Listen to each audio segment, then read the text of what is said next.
hello लोगोफोर नोंथांमोना माबोरै दं गिबियावनो आंनि गोसो गोरबोनिफ्राय बे बड'लेण्ड जानानै फिन नोंथांमोननिसिम खुलुमनायखौ बावहरनाय जाबाय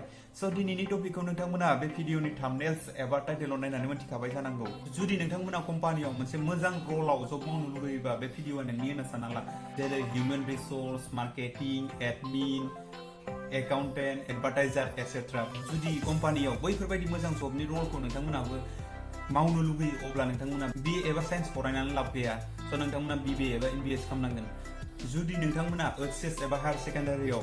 ST हिसाबै 50% मोनदोंबानो नोंथांमोना बै कर्सनि थाखाय एलिजिबल होना साननानै ला BBA आबो BA BSc BCom बायदिनो मोनसे डिग्री जाय डिग्रीखौ नोंथांमोना HS पास खालामनायनि उनाव नोंथाङा जुदि ST हिसाबै 50% दङब्लानो खालामनो हायो जाय कर्सआव बांसिनैनो स्पेसियली बिजनेसनि बागै फोरोंनाय जायो आरो नोंथांमोना जुदि ग्रेजुवेटआव ST हिसाबै नोंथांमोना 55 to 60% दङ अब्ला नोंथांमोना MBA खालामनो हायो बै कर्सआवबो नोंथांमोनखौ बिजनेसनि बागै स्टाडि होनाय जायो जेब्ला नोंथांमोना मोनसे मोजां गभर्नमेन्ट इनस्टिट्यूट एबा गभर्नमेन्ट इउनिभारसिटियाव जुदि नोंथांमोना BBA एबा MBA खालामदों अब्ला नोंथांमोननि थाखाय जबा एभेलेबल होननानै साननानै लाखा नोंथांमोना इण्डियानावल' नङा नोंथांमोना इण्डियानि अनगायैबो गोबां गुबुन जायगाफ्रावबो जब मोननायनि स्कोप थायो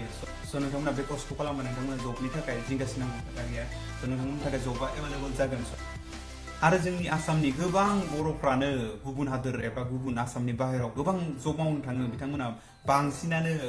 लेबार एबा खामानिसो मावनांगौ जायो बिनि गुबै जाहोनानो जाबाय बिथांमोना मेन क्वालिफिकेसन गैया बिथांमोना BA BSc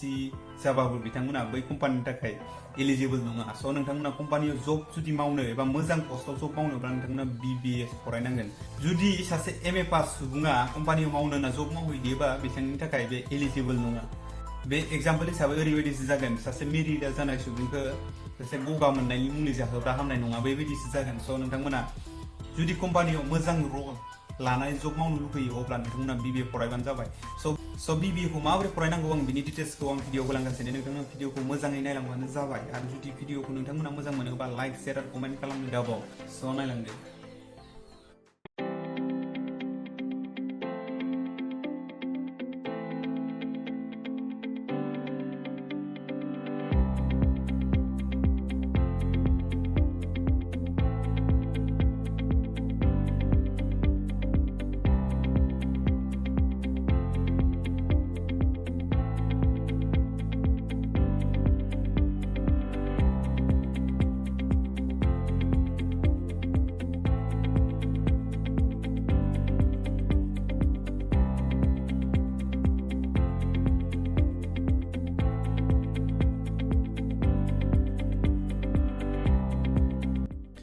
जेब्ला नोंथाङा मोनसे मोजां गभर्नमेन्ट इनस्टिट्यूटनिफ्राय BBA एबा MBA खालामबाय अब्ला साननानै ला नोंथाङा देरहाबाय आरो नोंथांनि मान्थलि सालारिनि CTC जानो हागौ 1 लाखनिफ्राय 1,50,000 जानो हागौ दा आं माखासे कम्पानिनि मुंफोरखौ मेनसन खालामलांगासिनो नोंथांमोना BBA एबा MBA कमप्लिट खालामखांनायनि उनाव बेफोर कम्पानियावनो जब मोनो आरो बिनि अनगायैबो गोबां कम्पानिफोर दंबावो जेराव BBA खालामनायनि उनाव जब मोननो हायो